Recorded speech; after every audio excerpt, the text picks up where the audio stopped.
Hi everyone, my name is Amit Kumar Singh. I am pursuing PhD from Center for the Study of Law and Governance, Jawaharlal Nehru university. आज हम लोग इस lecture में corp 28 के बारे में बात करने जा रहे हैं।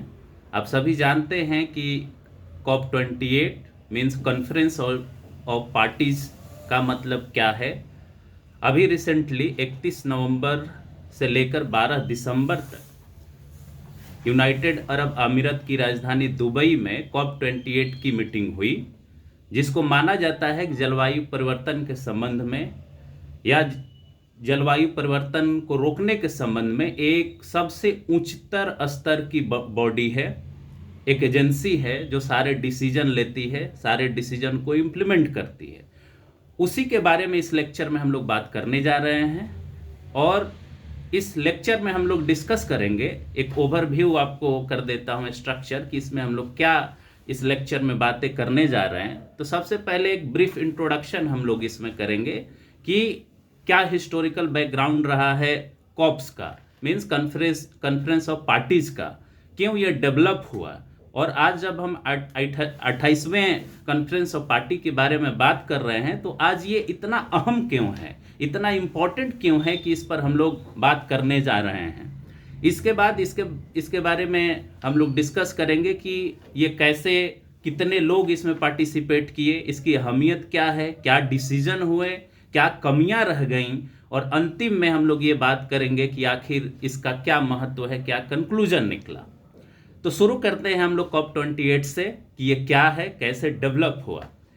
तो आपको बताते चले कि कॉप 28 का कंसेप्ट पहले नहीं था। 1995 से पहले कॉप 20 हम लोग नहीं जानते थे, लेकिन इसके पृष्ठभूमि में जब आप लोग जाते हैं तो ये पता चलता है कि 1917 का जो दशक था, उस दशक में धीरे धीरे हम लोगों को पता चलने लगा, मानव सभ्यता को पता चलने लगा कि जो विकास हो रहा है, जो आर्थिक विकास की अवधारणा थी, उस विकास की अवधारणा से पर्यावरण को बहुत नुकसान पहुंच रहा था।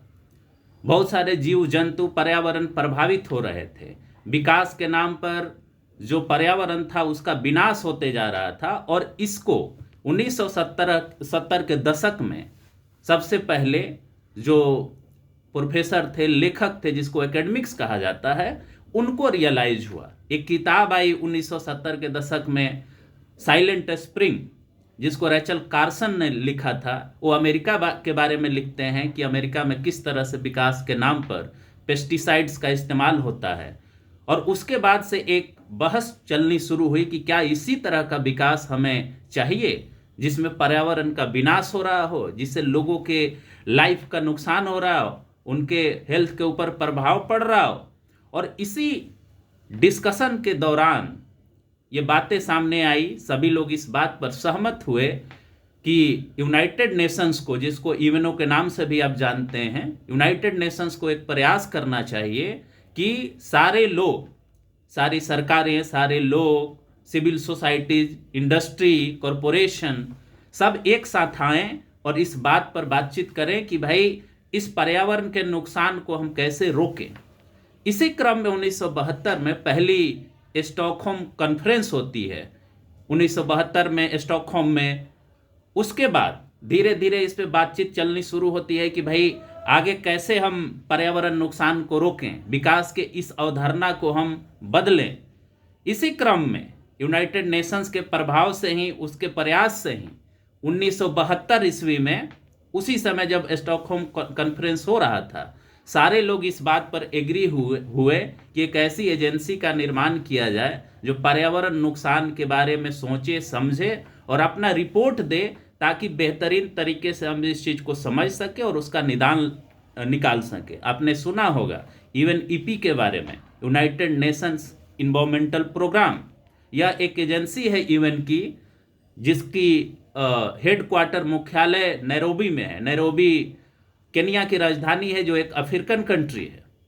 और वहाँ इसकी स्थापना हुई 1972 में, और इसको कार्यभार दिया गया कि आप पर्यावरण के बारे में स्टडी कीजिए, उसके मौजूदा स्थिति को बताइए, जो भी सरकारी लोग हैं या प्लानिंग करने वाले लोग हैं, पॉलिसी मेकिंग वाले लोग हैं, सरकारें हैं, उनको इस बारे में आप बताइए कि पर्यावरण नुकसान के कितने खतरे हैं। इसी क्रम में फिर यूनाइटेड नेशंस ने अपना इस पर विचार रखते हुए विचार बनाते हुए 1987 में एक कमीशन का गठन किया, जिसको United Nations commission on environment कहा जाता। इस कमीशन की अध्यक्षता नॉर्वे की फॉर्मर प्राइम मिनिस्टर ब्रुंटलैंड को दी गई, जिन्होंने 1987 में एक रिपोर्ट तैयार किया, जिसको 1987 में पब्लिश किया गया और जिसको कहा जाता है कि आवर कॉमन फ्यूचर। पहली बार 1987 ईस्वी में इसमें एक नया कंसेप्ट दिया गया, जिसे सस्टेनेबल डेवलपमेंट कहते हैं, और यह बताया गया कि डेवलपमेंट ऐसा नहीं होना चाहिए जिसे कि हमारी केवल जरूरत पूरी हो, बल्कि विकास की अवधारणा ऐसी होनी चाहिए जिसे कि हमारे प्रेजेंट जनरेशन के साथ साथ आने वाले जनरेशन के अधिकार, उनके पर्यावरण के प्रति अधिकार, पर्यावरण का अधिकार हमेशा हमेशा के लिए संरक्षित हो। इसीलिए इसको सस्टेनेबल डेवलपमेंट कहते हैं, मतलब उस तरह का डेवलपमेंट जिससे हमारी ज़रूरत भी पूरी हो और फ्यूचर जनरेशन का भी हम राइट सिक्योर करें। 1987 में ये काम हुआ, लेकिन ये भी पर्याप्त नहीं था। यूनाइटेड नेशंस और उसके मेंबर्स ने ये रियलाइज किया, जितने साइंटिस्ट थे उन्होंने ये रियलाइज किया कि ये जितने भी प्रयास किए जा रहे हैं, ये प्रयास अभी सफिशिएंट नहीं है, पर्याप्त नहीं है। इसकी वजह यह थी कि अभी तक केवल कॉन्फ्रेंसेज हो रहे थे, कन्वेंशन हो रहे थे, बातचीत हो रही थी, लेकिन जैसा कि मैं बताते चलूं आपको कि इंटरनेशनल लॉ के अंदर जब तक कोई बातचीत ट्रीटी में नहीं बदलती है, संधि में नहीं बदलती है, कन्वेंशन में नहीं बदलती है, तब तक कोई भी उसका महत्व नहीं होता है। इस बात को रियलाइज करते हुए यूनाइटेड नेशंस के प्रयासों के द्वारा 1992 में पहला सीरियस अंतर्राष्ट्रीय प्रयास होता है पर्यावरण को बचाने का, उस बचाने के प्रयास को आगे बढ़ाने का, लोगों को सीरियस करने का। और 1992 में पहली बार पूरे वर्ल्ड के नेता, एक्टिविस्ट, लगभग 100 से ज्यादा राष्ट्रों के अध्यक्ष 1992 में ब्राजील के एक शहर रियो डी जेनेरियो में जमा होते हैं, और उस मीटिंग को नाम दिया जाता है अर्थ समिट। मतलब इस बात को रेखांकित किया गया, they underscored the importance of earth, means that our aim was to save the earth from the unsustainable practices of development and unsustainable way of living. So 1992 में यह प्रयास किया गया कि सभी लोग मिल करके एक संधि बनाएं, एक ट्रीटी बनाएं, जिसका अंतर्राष्ट्रीय लॉ में, इंटरनेशनल लॉ में महत्व ये होता है कि अगर उस ट्रीटी को, कन्वेंशन को कोई देश साइन कर देता है उस ट्रीटी पर, तो उसके ऊपर ये बाइंडिंग हो जाता है उसको लागू करना, जिसे सिग्नेटरी स्टेट्स कहते हैं। अगर कोई राज्य या राष्ट्र उसको साइन करता है, उसको सिग्नेटरी स्टेट्स कहते हैं। तो 1992 में जो ये प्रयास हुआ, उसका नतीजा ये हुआ कि एक कन्वेंशन साइन किया गया। आपने नाम सुना होगा, UNFCCC। UNFCCC कहते हैं इसको, इसका फुल फॉर्म होता है United Nations framework convention on climate change. ये आपको ध्यान देना होगा कि इसको कन्वेंशन कहा गया, और अभी तक के जितने प्रयास हुए थे 1972 से लेकर के 1992 तक, उसमें यह सबसे महत्वपूर्ण प्रयास था।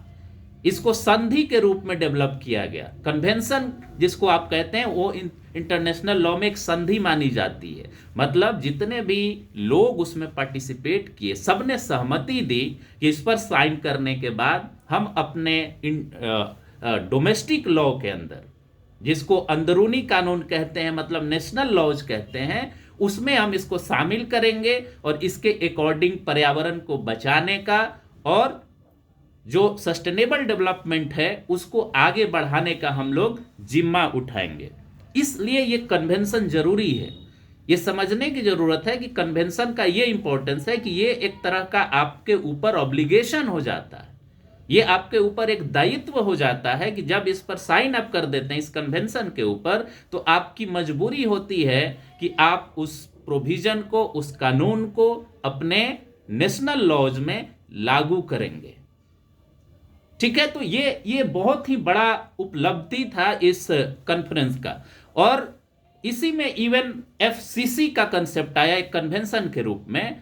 और ध्यान रखिए, ये मैं इसलिए इतना एम्फेसाइज कर रहा हूं क्योंकि यही इवन एफसीसी है जिसके अंदर एक सुप्रीम डिसीजन मेकिंग बॉडी का क्रिएशन किया जाता है। ये बताया जाता है कि there will be a decision making body which will be known as conference of parties, and that conference of parties will decide about the future course of implementation of this convention। इस convention को आगे कैसे लागू करना है, क्या करना होगा आगे चल करके, उसके लिए डे टू डे जो भी डिसीजन लेने होंगे उन सब डिसीजन को लेने वाली एक डिसीजन मेकिंग बॉडी होगी जिसको हम लोग कॉन्फ्रेंस ऑफ पार्टीज कहते हैं। और ये कॉन्फ्रेंस ऑफ पार्टीज उस इवन एफसीसी के अंदर ये प्रोविजन है कि यही वो एजेंसी है जो हर साल कहीं ना कहीं एक अपने प्रायर डिस्कशन के आधार पर तय करेगी कि हमको किस जगह पर मिलना है, आगे ट्रीटी को कैसे लागू करना है, इसके बारे में वो कैसे प्लानिंग करेगी, क्या प्लानिंग करेगी, क्या डिसीजन लेना है, क्या डिसीजन नहीं लेना है। तो एक ऐसा ये डिसीजन मेकिंग बॉडी है जो ये तय करती है कि इस कन्वेंशन को आगे कैसे लागू करना है, आगे जो समस्याएं आ रही हैं उस समस्या का निदान कैसे करना है। तो 1992 में जो ये UNFCCC का निर्माण हुआ, इसी में इस कॉप्स का प्रोविजन था कॉन्फ्रेंस ऑफ पार्टीज का। आपको बताना चाहूंगा मैं कि बड़ा ही इंटरेस्टिंग ये डेवलपमेंट हो रहा था। 1992 में ये चीज होता है। इसमें फॉर्मली जो ब्रुंडटलैंड रिपोर्ट था सस्टेनेबल डेवलपमेंट के ऊपर, जिसको आवर कॉमन फ्यूचर कहा गया, उसको ऑफिशियली रिकॉग्नाइज किया गया। इसमें एजेंडा 21 पास किया गया जो सस्टेनेबल डेवलपमेंट के बारे में बात करता है। कहता है कि सस्टेनेबल डेवलपमेंट ऑफ डेवलपमेंट का पार्ट होगा। डेवलपमेंट का मतलब ये नहीं कि आप पूरे वातावरण को डिस्ट्रॉय कर दीजिए, ग्लेशियर को का मेल्टिंग जो हो रहा है उसको कंटिन्यू होने दीजिए।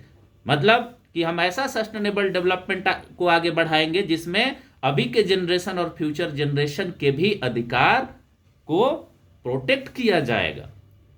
सो along with this 27 principles were also recognized under this convention in the Earth Summit.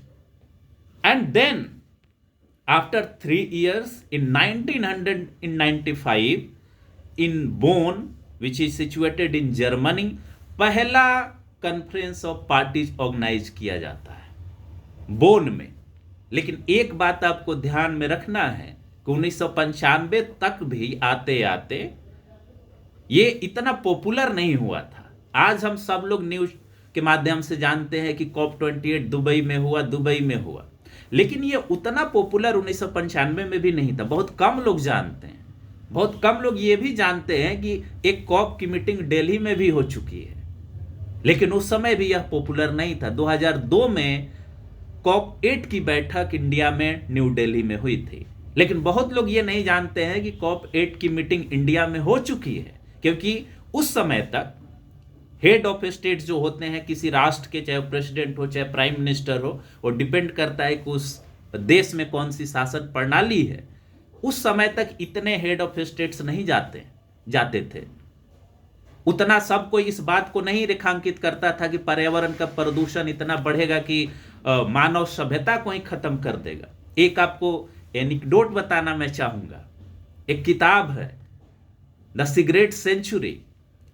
उस किताब में एक व्याख्या है और उस व्याख्या में यह कहा गया है कि जब सिगरेट वाली कंपनी सिगरेट को प्रमोट करती थी और जो दूसरे पक्ष के लोग थे जो सिगरेट के विरोधी थे, वो ये कहते थे कि सिगरेट स्वास्थ्य के लिए हानिकारक है, तो जो कंपनी वाले थे वो अपने एक्सपर्ट बैठा करके रखते थे और ये बोलते थे कि नहीं, सिगरेट स्वास्थ्य के लिए हानिकारक नहीं है, उसके वो फायदे गिनाते थे। नतीजा ये हुआ कि सिगरेट आम लोगों के जीवन का हिस्सा बनता चला गया, भले ही उसका इतना गलत इफेक्ट था। यही हाल हुआ पर्यावरण प्रदूषण के साथ, इस क्लाइमेट जलवायु परिवर्तन के साथ भी। जो इवन एफसीसी की एक एजेंसी है IPCC, inter governmental panel on climate change, वो हमेशा रिपोर्ट देती रही, वो बताती रही, साइंटिफिक तरीके से बताती रही कि हमारे सामने जलवायु परिवर्तन एक बहुत बड़ा संकट, मानव सभ्यता के सामने एक बहुत बड़ा संकट के सामने के साथ सामने आ रहा है, की तरह सामने आ रहा है। और इसमें सबसे बड़ी भूमिका है जो ग्रीन हाउस गैसेज हैं, कार्बन डाइऑक्साइड हो गया, मीथेन हो गया, नाइट्रस ऑक्साइड हो गया, इन गैसों का उत्सर्जन जो हो रहा था, ये सबसे बड़ा कारक है जलवायु परिवर्तन का। इसको आईपीसीसी हमेशा रेखांकित करती थी। लेकिन जिनको इस बात से फायदा थी, इस तरह के डेवलपमेंट मॉडल से फायदा थी, उन्होंने अपना एक्सपर्ट बैठा रखा था और हमेशा इस पे डाउट क्रिएट कराना चाहा कि नहीं, ऐसा कुछ नहीं, ये जो साइंटिस्ट लोग कह रहे हैं इनके मन का ये मनगढ़ंत कहानी है, ऐसा कुछ नहीं होने जा रहा। इसका आप रिफ्लेक्शन जब डोनाल्ड ट्रंप प्रेसिडेंट थे यूनाइटेड स्टेट्स ऑफ अमेरिका के, तो उस समय भी आप जानते हैं कि जलवायु परिवर्तन का जो कन्वेंशन था, जो ट्रीटी था, उससे उन्होंने यूएस को विड्रॉ करा लिया था। उन्होंने डाउट क्रिएट करने का कोशिश किया कि ये साइंटिस्ट जो भी लोग हैं, एक ग्रुप है साइंटिस्ट का, उनके मन की मनगढ़ंत कहानी है, लेकिन ऐसा नहीं है, ऐसा नहीं है। तो इस तरह से एक बड़ा अभियान नहीं बन पाया 1992 1995 के बाद भी। लेकिन 1997 आते आते लोगों को ये समझ में आने लगा कि नहीं, जलवायु परिवर्तन, पर्यावरण का विनाश, या आप ये कहें कि जो ग्रीन हाउस गैसेज का उत्सर्जन था, उससे लोगों का जीवन दूभर होता जा रहा है।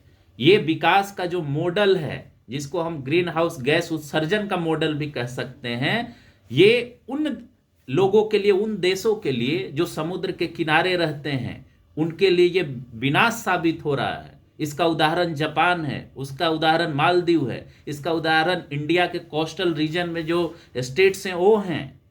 So they were thinking, the people were thinking that this is the real threat, and that is why in 1997 the Kyoto Protocol was signed by the countries.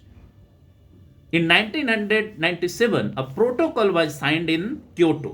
Kyoto is a city which is situated in Japan.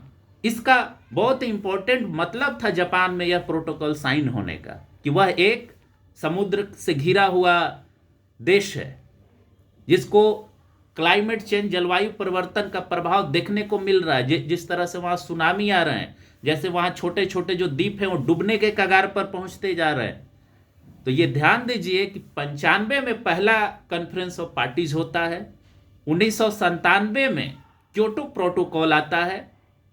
और Kyoto protocol जब हम कहते हैं, यहाँ ध्यान देना है कि कन्वेंशन एंड प्रोटोकॉल में डिफरेंस है। जब हम कन्वेंशन बोले थे तो आपको ये बताए थे कि convention means a kind of treaty under international law, and in principle, सिद्धांत में सारे लोग जितने भी उस कॉन्फ्रेंस ऑफ पार्टीज में पार्टिसिपेट किए या उस अर्थ समिट में पार्टिसिपेट किए, in principle they were agreed to implement the provision of the treaty. लेकिन ध्यान दीजिएगा कि कन्वेंशन या ट्रीटी में एक ओवरऑल प्रिंसिपल्स दिया जाता है, उसको लागू करने का स्टैंडर्ड प्रोसीजर नहीं बताया जाता है, जिसे आप SOP कहते हैं, standard operating procedure.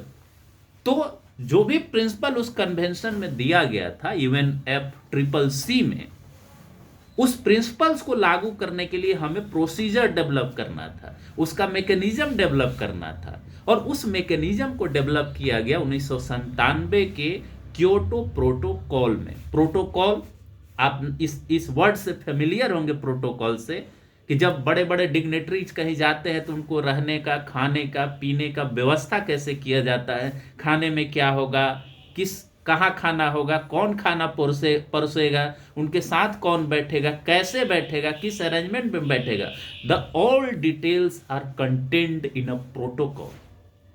So this protocol was very very important. ध्यान दीजिएगा कि इसी क्योटो प्रोटोकॉल में यह भी व्यवस्था की गई कि जो United Nations framework convention on climate change है उसको 2 फेज में लागू किया जाएगा.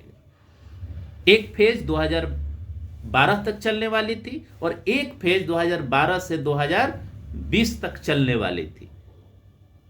तो ये बहुत ही इंपॉर्टेंट डेवलपमेंट था. और क्योटो प्रोटोकॉल के बाद ये ध्यान दीजिए कि एक और डेवलपमेंट हुआ जो बहुत ही इंपॉर्टेंट है, जिसको आपको जानना चाहिए. आप एक फ्रेज सुने होंगे, common but differentiated responsibility hyphen respective capability, जिसको CBDR-RC कहते हैं. CBDR-RC कहते हैं. यह बहुत इंपॉर्टेंट प्रिंसिपल्स था जिसको अर्थ समिट में रिकॉग्नाइज किया गया था और इसको लागू करने का पूरा प्रोसेस क्योटो प्रोटोकॉल में डेवलप किया गया. इसका मतलब क्या है? डेवलपिंग कंट्रीज, खास करके जो विकासशील देश हैं, वो इस पे इतना फोकस क्यों करते हैं, इस बात को समझने की जरूरत है. इस प्रिंसिपल के अंदर, जिसे हम CBDR-RC कहते हैं, common but differentiated responsibility hyphen respective capability जिसको कहते हैं, इसका मतलब ये होता है कि पर्यावरण का जो नुकसान हो रहा है, जो प्रदूषण पर्यावरण में हो रहा है, या जो जलवायु परिवर्तन हो रहा है, या जो ग्रीन हाउस गैसेज का उत्सर्जन हो रहा है, उसका जो प्रभाव पड़ रहा है लोगों के ऊपर, ये सभी का कॉमन सामान्य परेशानी है, समस्या है. ये सबकी परेशानी है, ये पूरे वर्ल्ड की परेशानी है, या पूरे ह्यूमन बीइंग की परेशानी है. लेकिन ऐतिहासिक तौर पर जब आप सोचते हैं तो ये जानते हैं कि डेवलपिंग कंट्री, जिसको विकासशील देश कहते हैं, इनका सदियों से शोषण होता रहा विकसित देशों के द्वारा. आज ब्रिटेन इसीलिए है क्योंकि वह इंडिया का शोषण करता रहा. आज अमेरिका इतना डेवलप्ड इसीलिए है क्योंकि उसने मैक्सिकन और जो भी लैटिन अमेरिकन कंट्रीज है उनके रिसोर्सेज का दोहन किया. रिसोर्सेज के दोहन यानी कहने का मतलब कि जो भी प्राकृतिक संसाधन थे और जो भी चीप लेबर था, सस्ता मजदूर था, उसका इस्तेमाल करके आज विकसित देश बने हैं. तो कहने का मतलब ये है कि आप तो हमारा शोषण करके विकसित बन गए, लेकिन हमें भी, हमारे लोगों को भी विकसित होने का अधिकार तो है. तो कहने का मतलब ये है कि पूरा जो भी देश था, जो भी देश उस वार्तालाप में पार्टिसिपेट कर रहा था, अर्थ समिट में या क्योटो प्रोटोकॉल में, उन लोगों ने कहा कि ये हमारी कॉमन समस्या है, सबकी समस्या है. लेकिन जब जिम्मेवारी की बात आए तो इस बात का ध्यान रखा जाना चाहिए कि कौन विकसित है और कौन विकासशील है. हम लोग अभी भी इंडिया जैसे देश, बांग्लादेश जैसे देश, चाइना जैसे देश, अफ्रीकन कंट्रीज जितनी है, एशियन कंट्रीज जितनी हैं, ये अभी भी विकास या विकसित नहीं हो पाई हैं. विकास का वो स्तर नहीं प्राप्त कर पाई हैं कि सबको भोजन दे पाएं, सबको पानी दे पाएं, सबको खाना दे पाएं. अभी वो विकास के रास्ते पर है. इसलिए उन पे उतना ही बर्डन नहीं लगाया जा सकता, बर्डन नहीं डाला जा सकता है जितना डेवलप कंट्री पर होना चाहिए. तो इसीलिए कहा गया कि ये कॉमन समस्या है, लेकिन रिस्पॉन्सिबिलिटी सबकी अलग अलग होनी चाहिए. सब लोग अपने कैपेसिटी के अनुसार प्रयास करें कि क्लाइमेट चेंज, पर्यावरण प्रदूषण कम हो. और यह भी इसमें तय किया गया कि जो विकसित देश हैं वो विकासशील देशों को सहायता करेंगे, फिनांस देंगे, टेक्नोलॉजी ट्रांसफर करेंगे, हर तरह से उनको सहायता करेंगे कि वो विकास भी कर सके और पर्यावरण का जो नुकसान हो रहा है, पर्यावरण का जो दुष्परिणाम हो रहा है, उसको रोकें. लेकिन ये हुआ नहीं. ये ध्यान दीजिए और ध्यान देने की जरूरत है कि विकसित देश हमेशा प्रयास किए कि इस माध्यम से, मतलब टेक्नोलॉजी ट्रांसफर का जो ऑब्लिगेशन था या फिनेंशियल हेल्प का जो ऑब्लिगेशन था, इसके माध्यम से जो विकासशील देश हैं उनके अंदरूनी मामले में हस्तक्षेप करने का प्रयास किए. हमेशा कोशिश किए कि ये जो CBDR का कंसेप्ट है इसको खत्म कर दिया जाए. तो 1997 के बाद ये बहस जो थी COP28 के अंदर, ये बहुत ही आगे बढ़ती गई। सब लोग को लगने लगा कि नहीं, ये पर्यावरण के प्रति जो संकट है, ये संकट जायज संकट है, ये रियल है, ये सच्चाई वाली संकट है। ये केवल साइंटिस्ट या जो भी वर्ग है साइंटिस्टों का, उनका मन गढ़ंत कहानी नहीं है। ये लोग समझने लगे। तो 1997 के बाद इसका महत्व, इसका इंपॉर्टेंस बढ़ता चला गया। फिर उसके बाद यह प्रोविजन था क्योटो प्रोटोकॉल में कि 2020 में जब क्योटो प्रोटोकॉल या आप कहें कि अर्थ समिट का मैंडेट खत्म हो रहा था, तो पूरे वर्ल्ड के लोग एक और एग्रीमेंट करेंगे कि 2022 के बाद कैसे पर्यावरण के नुकसान को रोका जाए। उसके लिए एग्रीमेंट करने की जरूरत थी। और एक चीज और बताएं कि जब किसी ट्रीटी को या किसी ट्रीटी का समय खत्म होता है, मतलब एक पीरियड होता है जिस पीरियड के बाद उस ट्रीटी का समय या आप कहें कि अवधि खत्म होती है, तो एक नए ट्रीटी की जरूरत पड़ती है। उसके लिए जितने भी देश होते हैं एक एग्रीमेंट करते हैं। उस कड़ी में जब आप आते हैं तो 2015 में एक अहम बैठक होती है जिसको हम COP21 के नाम से जानते हैं, कॉन्फ्रेंस ऑफ पार्टीज 21 के नाम से जानते हैं। उस कॉन्फ्रेंस ऑफ पार्टीज को किया गया पेरिस में। And you know that the Paris is the capital city of France and that is known as Paris agreement. आपको जान करके ताजुब होगा कि जो अभी हमने बताया कि क्योटो प्रोटोकॉल में CBDR का कंसेप्ट लागू करने का किया गया, बताया गया कि कब कब इसको हमको लागू करना है, वह चीज 2015 के COP21 में जिसे पेरिस में किया गया, जिसको पेरिस एग्रीमेंट कहते हैं, उसमें लगभग खत्म कर दिया गया। और वहां पर एक कंसेप्ट लाया गया NDC। NDC मतलब क्या होता है, इसका फुल फॉर्म क्या होता है? Nationally determined contribution. मतलब जो भी जितने भी कंट्रीज इस UNFCCC के मेंबर हैं, पार्टीज हैं, वो अपने स्तर पर, अपने राष्ट्रीय स्तर पर क्या क्लाइमेट चेंज को रोकने के लिए प्रयास कर रहे हैं, क्या कदम उठा रहे हैं, कैसे कदम उठा रहे हैं, क्या रिन्यूएबल एनर्जी जनरेट करने जा रहे हैं, कितने जनरेट करने जा रहे हैं, उसका रिपोर्ट UNFCCC के सेक्रेटारिएट को सबमिट करेंगे हर 5 साल पर। यह व्यवस्था की गई। मतलब ये कि जो हेवी बर्डन CBDR के अंतर्गत दिया गया था डेवलप कंट्री के ऊपर, उसको लगभग खत्म कर दिया गया। अब हर कंट्री अपना रिपोर्ट सबमिट करेगा और सबमिट करने के हिसाब से वो अपना एक्शन लेने के लिए फ्री है। केवल यही ऑब्लिगेशन है कि NDC का रिपोर्ट हमें सबमिट करना है UNFCCC के सेक्रेटारिएट को।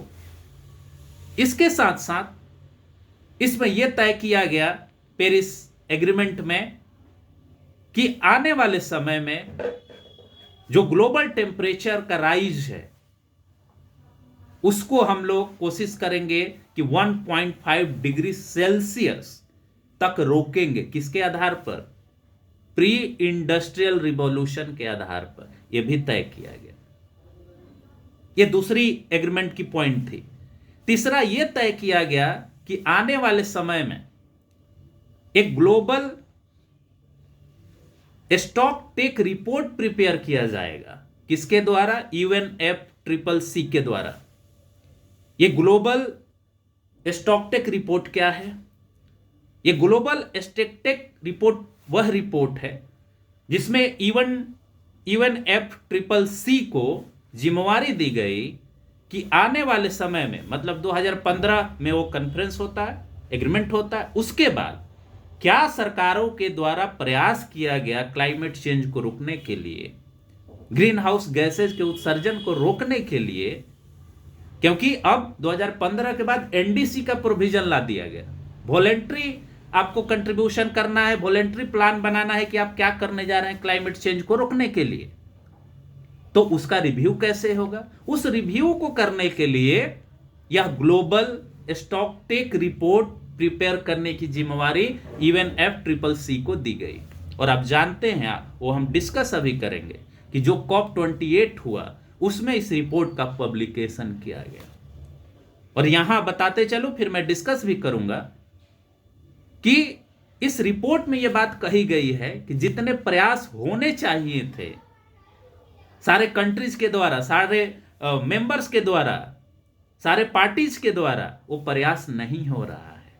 आने वाले समय में अगर वो प्रयास नहीं हुआ, सफिशिएंट प्रयास नहीं हुआ, तो आप जो ग्लोबल क्लाइमेट चेंज, जो टेम्परेचर जो 2 डिग्री पर आप 2 डिग्री सेल्सियस पर रोकने की बात कर रहे हैं, उसमें आप सक्षम नहीं होंगे। आपको याद दिलाते चलें कि कुछ दिन पहले जुलाई अगस्त में जब यूरोप में टेम्परेचर था वो ऐतिहासिक रूप में सबसे बड़े स्तर पर रिकॉर्ड किया गया, तब यूनाइटेड नेशंस के सेक्रेटरी जनरल ने एक स्टेटमेंट दिया था, and that statement is that the world is not facing global warming. Means that he was indicating that what is the status of global warming today.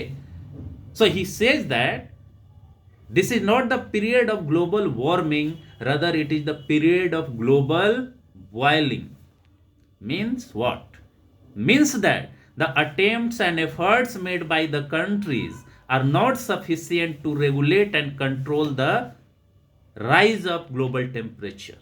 मतलब साफ था कि आपका प्रयास सफिशिएंट नहीं है, आपको कुछ ज्यादा प्रयास करना पड़ेगा, अधिकतम प्रयास करना पड़ेगा। और अगर नहीं करते हैं तो आने वाले दिनों में ये बहुत मुश्किल हो जाएगा, इवन ठंडे प्रदेशों में जीना, या आप कहें कि लोगों का जीना मुहाल हो जाएगा। यही नहीं, उन्होंने ये भी इंडिकेट किया कि आने वाले समय में अगर इतना टेम्परेचर राइज होगा तो ग्लेशियर मेल्ट होंगे। ग्लेशियर अगर मेल्ट होते हैं तो धीरे धीरे धीरे लो लेइंग एरिया, मतलब जो लोअर एरिया होगा उधर जाएंगे, और जो लो लेइंग एरिया में रहने वाले लोग हैं वो डूबने के कगार पर आ जाएंगे। और इस बात को, इस चीज को जिसे हम ग्लोबल स्टॉक टेक रिपोर्ट कहते हैं, उसमें हाईलाइट किया गया है, उसमें बताया गया है कि जो प्रयास होना चाहिए था वो प्रयास नहीं हो रहा है। अब आते हैं COP28 के ऊपर। तो इतना बैकग्राउंड, इतना समझने के बाद अब हम लोग एक्चुअली समझ पाएंगे, जान पाएंगे कि COP28 का क्या महत्व है आने वाले समय में या अभी। तो आप जानते हैं, जैसा कि हमने पहले भी बताया कि COP28 दुबई में हुआ। इसको COP28 इसीलिए बोलते हैं क्योंकि ये नंबर काउंट होता है 1995 के बाद, कि पहला 1995 में COP हुआ, धीरे धीरे धीरे इसकी मीटिंग बढ़ती गई साल दर साल, बीच में गैप भी हुआ है। और इस डिसीजन को लिया जाता है COP की जो कमिटी, जिसको हमने बोला कि हाईएस्ट ये कमिटी है डिसीजन लेने की, वही डिसाइड करती है। इसमें जनरली हेड ऑफ स्टेट और या कहें कि किसी किसी कंट्री के जो इन्वायरमेंट या क्लाइमेट मिनिस्टर्स होते हैं वो इसके मेंबर होते हैं, वो डिसाइड करते हैं कि नेक्स्ट COP कहाँ करना है। तो आप जानते हैं कि 27 जो COP हुआ था शर्म अल शेख में हुआ था, और ये जो COP हो रहा है ये दुबई में हुआ, और दुबई UAE की राजधानी है। लेकिन एक बात और ध्यान में रखिए कि UAE में जब ये COP किया गया, COP28 कॉन्फ्रेंस ऑफ पार्टी 28, तो so it was not free from controversy, because a person was the president of this COP28 and he was the industry minister of United Arab Emirates government. He was very controversial. He is handling all the oil production and fossil fuel in UAE, and you know that UAE is one of the largest producer of the fossil fuel or crude oil. तो आप जानते होंगे उस बच्ची का नाम Greta Thunberg ने इसका विरोध किया था कि आप एक ऐसे व्यक्ति को प्रेसिडेंटशिप दे रहे हैं, वैसे जगह पर आप COP28 कराने जा रहे हैं जिसका खुद योगदान है फॉसिल फ्यूल को बेचने में, उत्सर्जन करने में, और आपकी पूरी की पूरी इकोनॉमी फॉसिल फ्यूल आधारित है। तो इथिकली इसका विरोध भी किया गया, क्रिटिसिज्म भी किया गया कि COP28 दुबई में नहीं किया जाना चाहिए, लेकिन COP28 वहीं हुआ। काफी लोग इससे सहमत भी थे। सहमति की वजह यह थी कि भाई वहां अगर कराते हैं, तर्क ये दिया गया कि अगर वहां कराते हैं तो जो फॉसिल फ्यूल उत्पादित कर रहा है उसी पर ऑब्लिगेशन डायरेक्टली जाएगा कि भाई आप इस चीज को रोकें, क्योंकि फॉसिल फ्यूल सबसे बड़ा कंट्रीब्यूशन करता है ग्रीन हाउसेज के उत्सर्जन में, चाहे वो कार्बन डाइऑक्साइड हो, नाइट्रस ऑक्साइड हो, या कोई और भी CHG हो, मीन्स ग्रीन हाउस गैसेज। तो ये कंट्रोवर्सी से वंचित नहीं रहा, ये फ्री नहीं रहा, बल्कि कंट्रोवर्सी आगे भी इसमें जारी रही। तो COP28 की जो मीटिंग हुई, आपको थोड़ा सा इसको बताते चले कि ये रिकॉर्ड जो COP28 हुआ उसमें लगभग 8500 डेलीगेट्स ने भाग लिए। 8500 delegates were participated in this COP28, and it was the very big mega event because many head of states, around 114 head of states were participated in this COP28. Number of civil society members, activists, environment scientists were participating in this conference. And that is why this conference is very, very important. The second thing is that it was also important because the report, the Global Stocktake report, was presented in this conference officially, or you can say formally, so that the report could be discussed among the parties, and how the report can be implemented, how report can be executed, how we are going to control the climate change, climate temperature, because large number of people are being affected by climate change or rise of global temperature. Even in Delhi, you know the pollution level. Even you know across the country the status of water pollution. So क्या इस तरह का जो development चल रहा है उसमें, जिसे हम कहते हैं कि right to clean water, right to life, right to air, pollution free air, क्या आपका सिक्योर हो पा रहा है? तो लोग ये समझने लगे हैं कि ये बहुत बड़ा क्राइसिस है, और इसमें सबसे बड़ा योगदान जो है फॉसिल फ्यूल का है। जो हम ईंधन अपने कारों में डालते हैं, बस में डालते हैं, ट्रक में डालते हैं, ट्रांसपोर्ट सिस्टम में इस्तेमाल करते हैं, उसका एक बहुत बड़ा कंट्रीब्यूशन है, जिसको बाद के लेक्चर्स में हम लोग डिस्कस करेंगे कि क्या कंट्रीब्यूशन है, किस फ्यूल का कितना कंट्रीब्यूशन है और क्या है। तो इस तरह से आप देखेंगे कि दुबई में यह conference of party, 28 conference of party हुआ। इसमें सबसे इंपॉर्टेंट चीज ये है कि इसका क्या आउटकम रहा उसको हम लोग डिस्कस करें।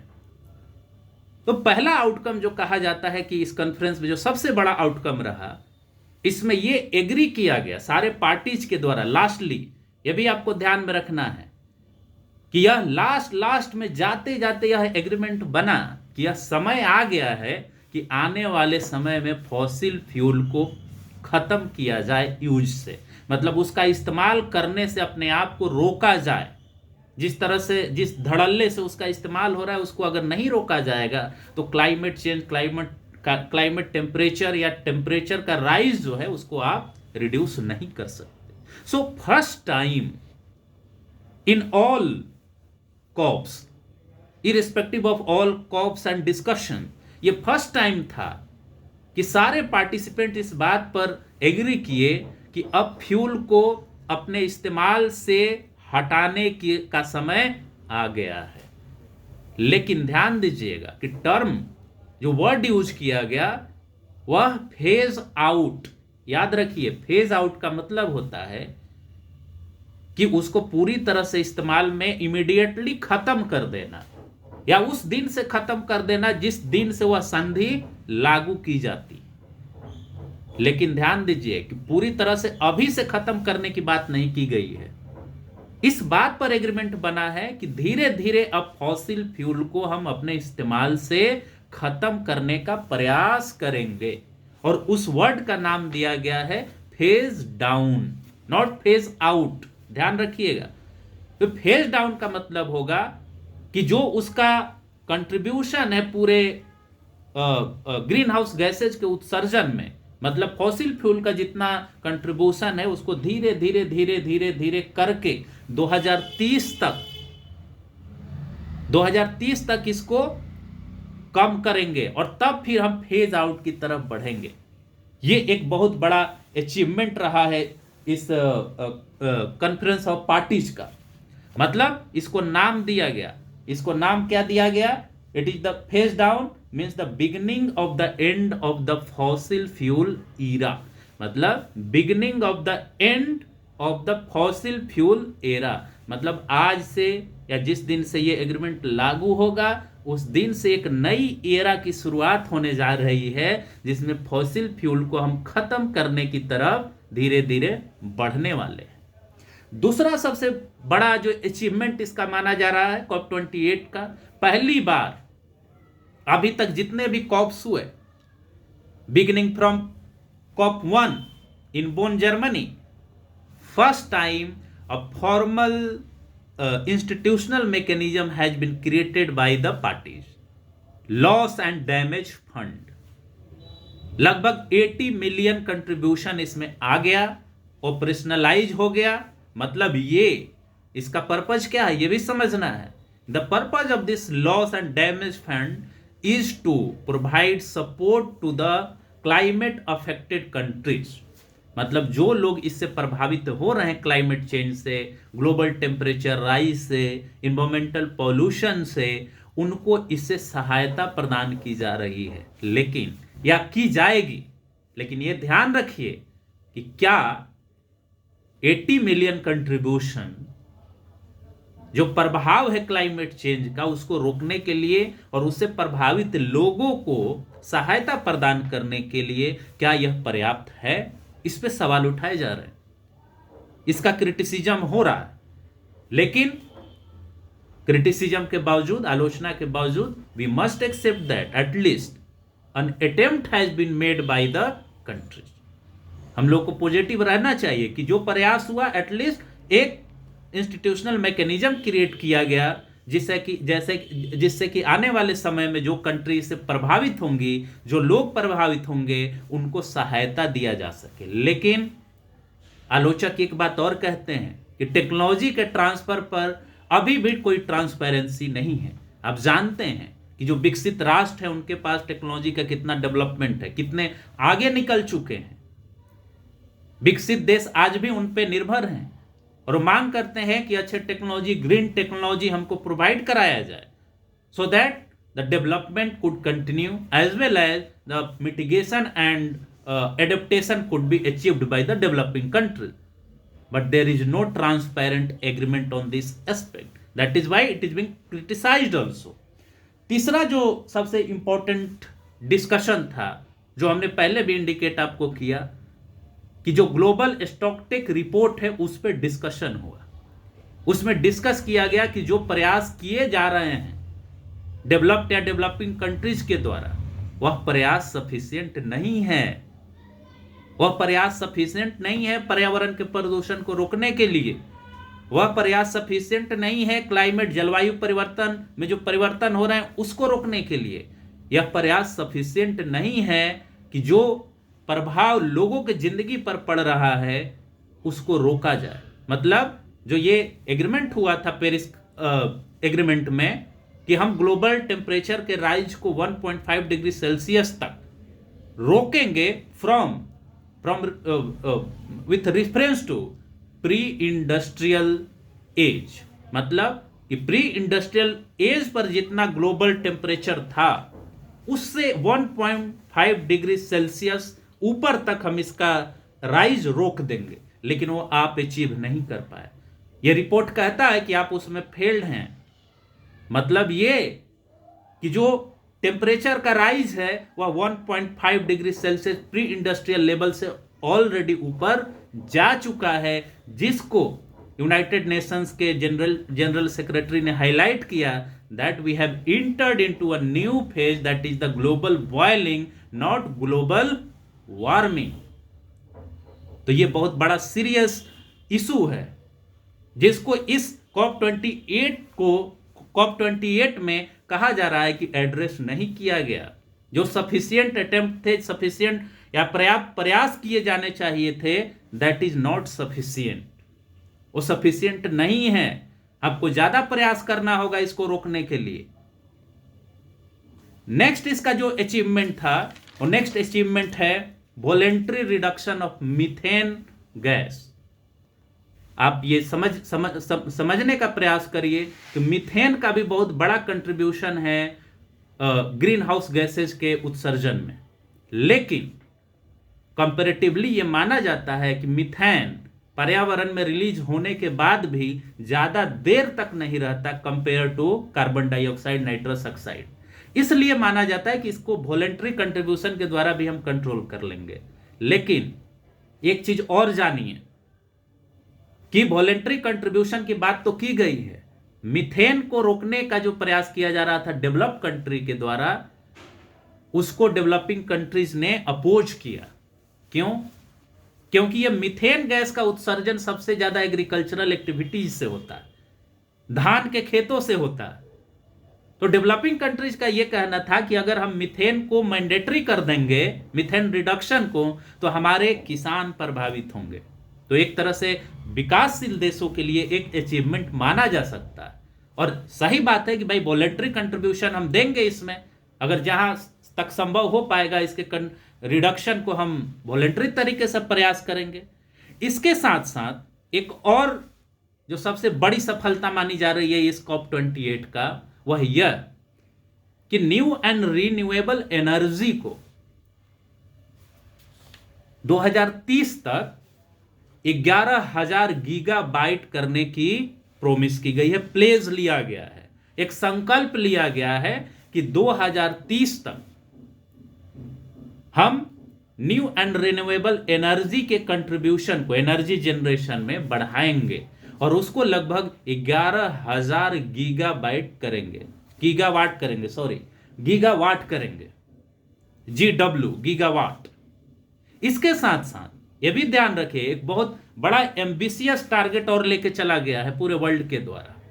वह यह कि जो शुरू में हमने प्रोमिस किया है कि भाई हम अब फॉसिल फ्यूल को फेज डाउन करेंगे, उसको 2070 तक हम पूरी तरह से खत्म करने का कोशिश करेंगे। मतलब ये कि आज अभी जब हम बात कर रहे हैं तो ये 2024 है, तो आने वाले 2070 तक वर्ल्ड के सारे कंट्रीज जो पार्टीज हैं इस कन्वेंशन के, एग्रीमेंट के, वो प्रयास करेंगे कि 2070 तक फॉसिल फ्यूल को पूरी तरह से इस्तेमाल से हम हटा देंगे। So guys, this was the brief lecture. So now we are going to conclude this lecture in few words.